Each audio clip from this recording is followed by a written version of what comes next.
Salut à tous, c'est Margot. Aujourd'hui, pour la dernière vidéo de l'année, j'avais envie de vous parler des 6 livres qui ont eu le plus d'impact dans ma vie.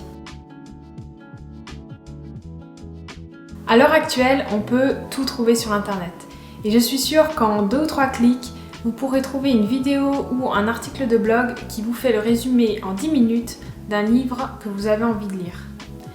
Mais pourquoi est-ce que c'est si important de lire encore aujourd'hui ? Eh bien, je dirais que c'est surtout pour assimiler les pensées de l'auteur et sa philosophie de manière générale. Quand on lit 300, 400 pages d'un même auteur, au final, on s'imprègne de son ressenti, on s'imprègne de sa mentalité, et c'est quelque chose qu'on ne ressent pas lorsqu'on regarde une vidéo de quelqu'un d'autre. Lire, c'est aussi entrer dans le cerveau de brillants auteurs durant l'espace de quelques heures. Donc voilà, je peux que vous recommander de continuer à lire. D'ailleurs, en fin de vidéo, je vous partagerai ma liste de lecture personnelle qui est mise à jour régulièrement. Donc voilà, si vous avez besoin d'inspiration, n'hésitez pas à aller jeter un coup d'œil. Le lien est aussi accessible dans la description. Premier livre, ça va être Deep Work de Cal Newport. C'est un livre que j'ai déjà mentionné sur cette chaîne YouTube. Et dans son livre, Cal Newport définit le travail en profondeur comme une activité professionnelle menée dans un état de concentration absolue qui pousse nos capacités cognitives jusqu'à leurs limites. Et donc le deep work ou le travail en profondeur en français, c'est en fait la capacité à se concentrer sans distraction sur une tâche difficile.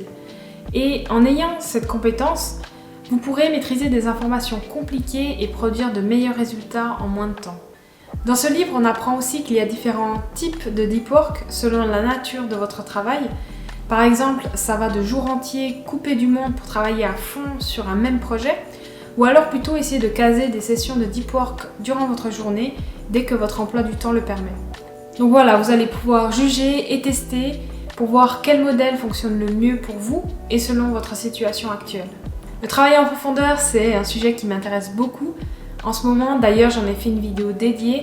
C'est devenu pour moi un véritable art de vivre. Je me rends compte que j'accomplis tellement plus quand je suis vraiment concentrée sur ce que je suis en train de faire et que je ne suis pas distraite par mon téléphone ou d'autres notifications. Si c'est un sujet qui vous intéresse, ça peut être une bonne idée de vidéo à regarder après celle-ci.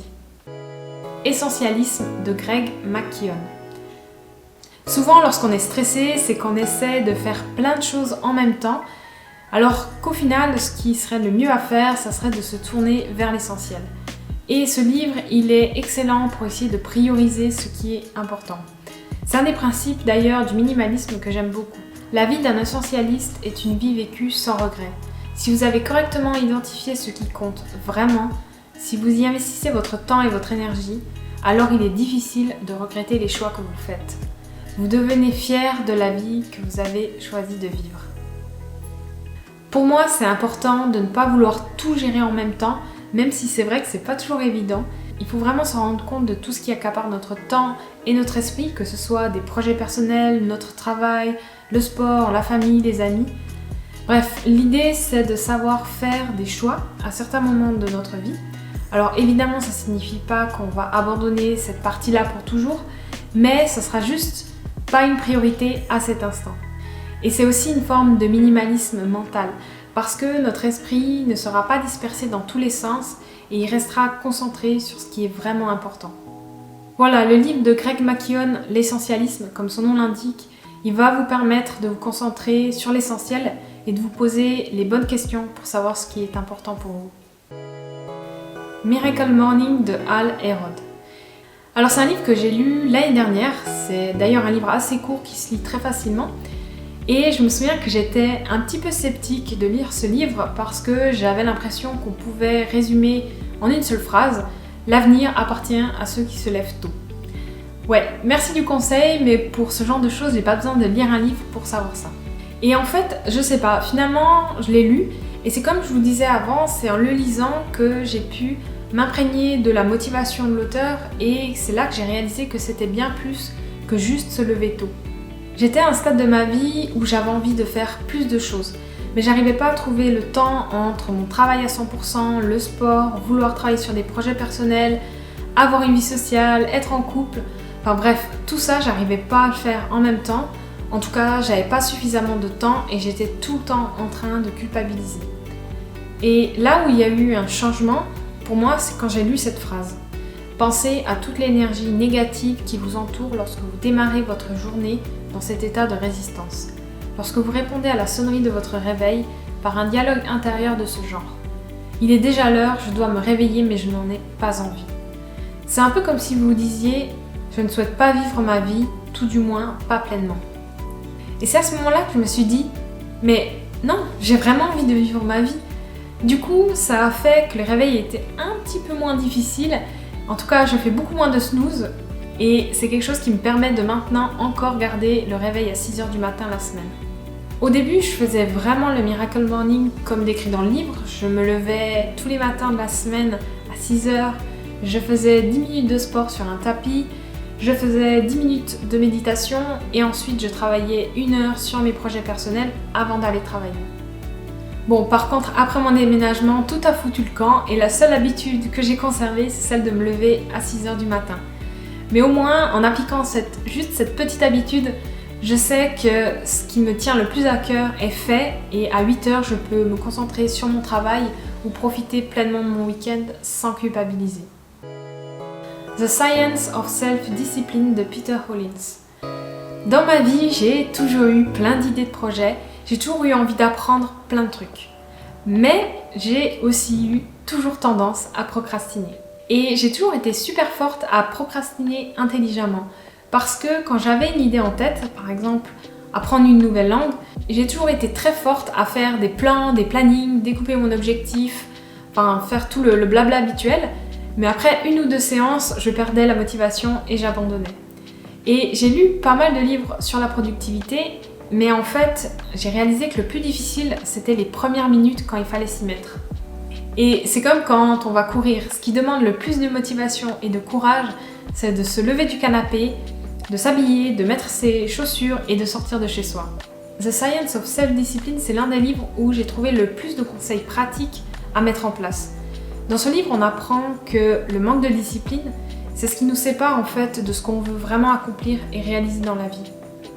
Il est important de comprendre que la volonté et l'autodiscipline ne sont pas des quantités statiques que vous pouvez toujours maintenir au même niveau face à une tentation constante. Et en comprenant ce principe, on apprend surtout à se connaître soi-même et à voir ce qui fonctionne le mieux pour nous, à connaître quelles sont les astuces qui activent cette volonté de continuer jour après jour. J'ai aussi fait une vidéo sur comment développer son autodiscipline pour atteindre ses objectifs. C'est justement un mélange de conseils tirés de ce livre et de mes propres observations. Donc voilà, pareil, si le sujet vous intéresse, je vous renvoie vers cette vidéo. Libre à 40 ans en Suisse, de l'auteur du blog Mustachian Post. Bon, c'est vrai que celui-là, il est très orienté suisse, clairement comme on peut le voir dans le titre, mais il y a des principes de finances personnelles qui pourront vraiment vous être utiles.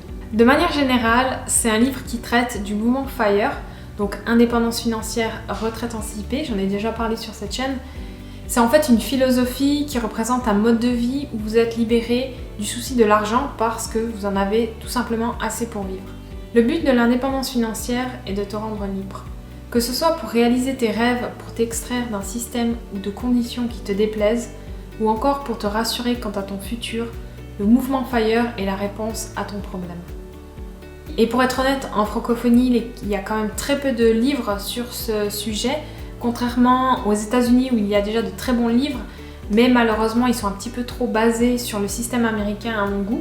Parce que c'est vrai, quand on parle de retraite anticipée, c'est important de comprendre les mécanismes du système de retraite dans son propre pays. On s'en fiche un petit peu de savoir comment fonctionne la retraite et les impôts aux États-Unis. Au final, nous, ce qu'on veut savoir, c'est des conseils vraiment précis sur comment faire des économies dans son pays.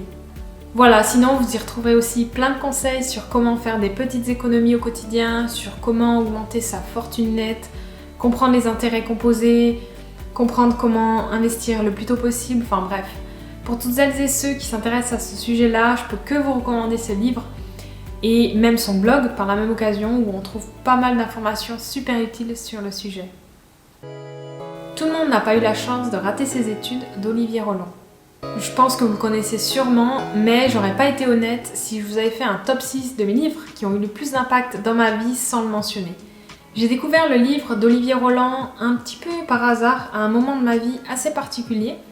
On était en 2018, je venais de terminer mes études et j'étais en pleine recherche de travail à ce moment-là. J'envoyais des dizaines de candidatures et tout ce que je recevais c'était des refus, donc le moral en prenait un sacré coup à ce moment-là.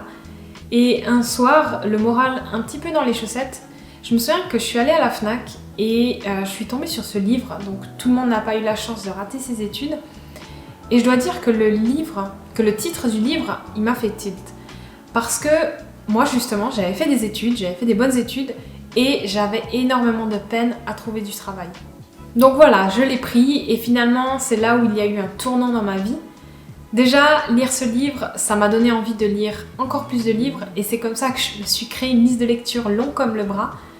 Et surtout, j'ai réalisé qu'il était possible d'apprendre des choses en dehors des études. Et c'est comme ça que quelques mois plus tard, je me suis formée à la programmation, seule, sur internet, à l'aide de tutos en ligne. Et c'est grâce à ça que j'ai finalement trouvé un job de développeur. Ce qui compte en ce début de 21e siècle et qui va compter de plus en plus, ce n'est pas la capacité à obéir à des instructions. Ce n'est pas la capacité à apprendre une tonne de connaissances dont on oubliera l'essentiel et qui sont accessibles en 2 secondes grâce à un téléphone. Ce qui compte, c'est la capacité à apprendre par soi-même. Alors c'est vrai que j'ai eu beaucoup de chance dans mon parcours, j'en suis consciente, mais ce bouquin, il m'a quand même donné la motivation et il m'a montré qu'il existait une autre voie possible que celle des études. Voilà, si vous avez déjà lu tous les livres que j'ai mentionnés dans cette vidéo ou si vous souhaitez avoir d'autres idées, je partage avec vous ma liste de lecture personnelle. Comme il s'agit de ma propre liste de lecture, elle est mise à jour régulièrement, dès que je lis un nouveau livre par exemple. Maintenant, à vous de me dire quels sont les livres qui ont eu le plus d'impact dans votre vie. Si vous avez des bonnes idées, n'hésitez pas à les partager dans les commentaires et je les rajouterai à ma liste de lecture. Merci à tous d'avoir regardé cette vidéo jusqu'au bout et on se dit à très vite pour la prochaine.